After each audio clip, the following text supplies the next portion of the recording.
Kembali bersama kami. Pada akhir pekan ini, Panitia Kerja Revisi Undang-Undang TNI membahas aturan itu di sebuah hotel kawasan Jakarta Pusat. Rapat berlangsung sejak Jumat siang kemarin di sebuah hotel bintang 5. Sebelumnya dalam rapat kerja bersama Komisi 1 DPR RI di Kompleks Parlemen Senayan Jakarta Pusat pada Selasa lalu, Menteri Pertahanan Syafri Syamsuddin berharap pembahasan revisi aturan ini selesai di bulan Ramadan ini.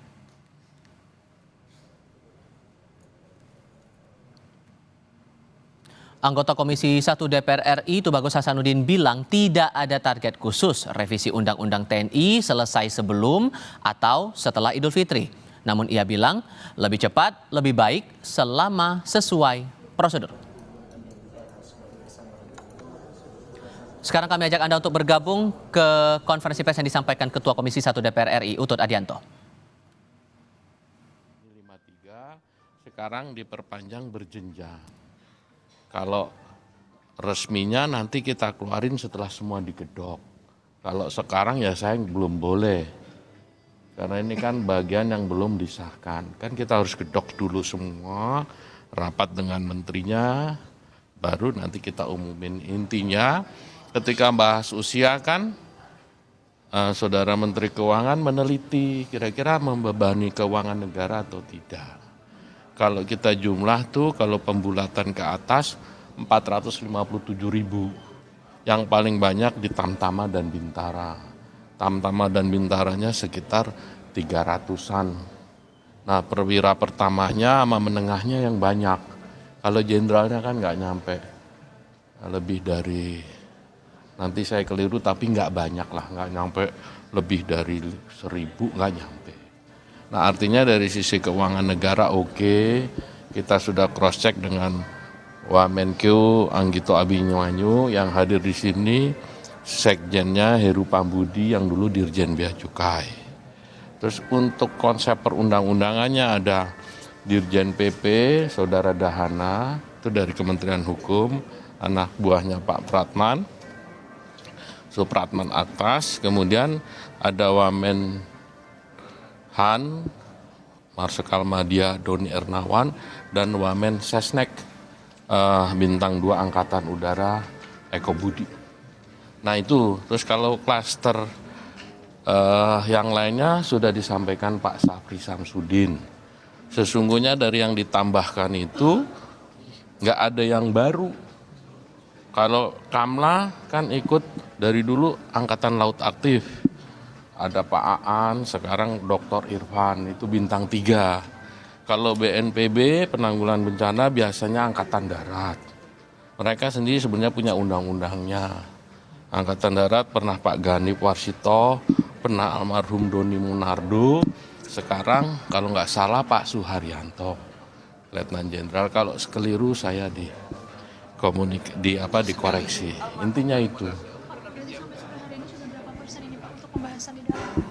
Kalau ditanya persen masih ada penjelasan yang harus kita bahas. Karena kita bahas dengan seksama. Misalnya operasi militer selain perang ada 17. Satu persatu kita teliti. Yang saya pastikan kalau orang kayak saya bertanggung jawab. Ketika membuat undang-undang itu buat siapa? Buat golongan tertentu kah? Buat diri saya kah? Ini saya pastikan untuk merah putih, untuk Indonesia. Nggak akan ada any wrongdoing.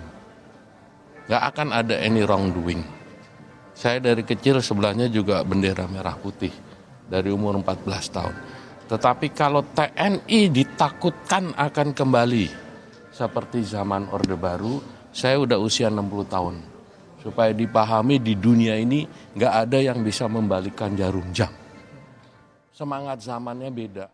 Anda sudah mendengarkan keterangan pers yang disampaikan Ketua Komisi 1 DPR RI Utut Adianto. Proses dari rapat panja Panitia Kerja Revisi Undang-Undang TNI masih berlangsung di salah satu hotel bintang 5 kawasan Jakarta Pusat. Tidak hanya melibatkan Komisi 1 namun juga ada keterlibatan pemerintah di sini. Disebutkan bahwa ada dari Kementerian Hukum, Kementerian Keuangan, Kementerian Pertahanan, dan juga Kementerian Sekretariat Negara. Dan ia menegaskan dalam proses yang berlangsung pada akhir pekan ini oleh Komisi 1, tidak ada any wrongdoing yang dilakukan oleh kedua belah pihak, baik itu dari pemerintah bersama dengan DPR dalam revisi undang-undang ini.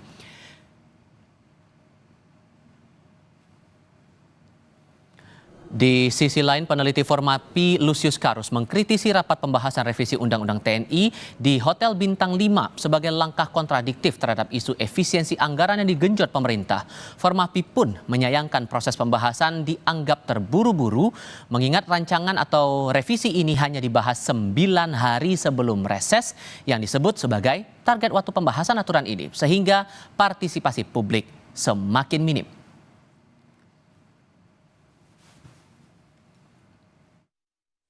Publik bisa berpikir bahwa jangan-jangan isu efisiensi anggaran ini hanya gimmick aja gitu ya. Pilihan rapat di hotel dan juga kesan proses pembahasan yang terburu-buru karena kita tahu bahwa ada keinginan untuk mengesahkan revisi Undang-Undang TNI itu sebelum reses DPR pada 20 Maret mendatang. Itu artinya hanya 9 hari gitu ya sejak RUU TNI ini mulai dibahas di DPR pada 11 Maret lalu.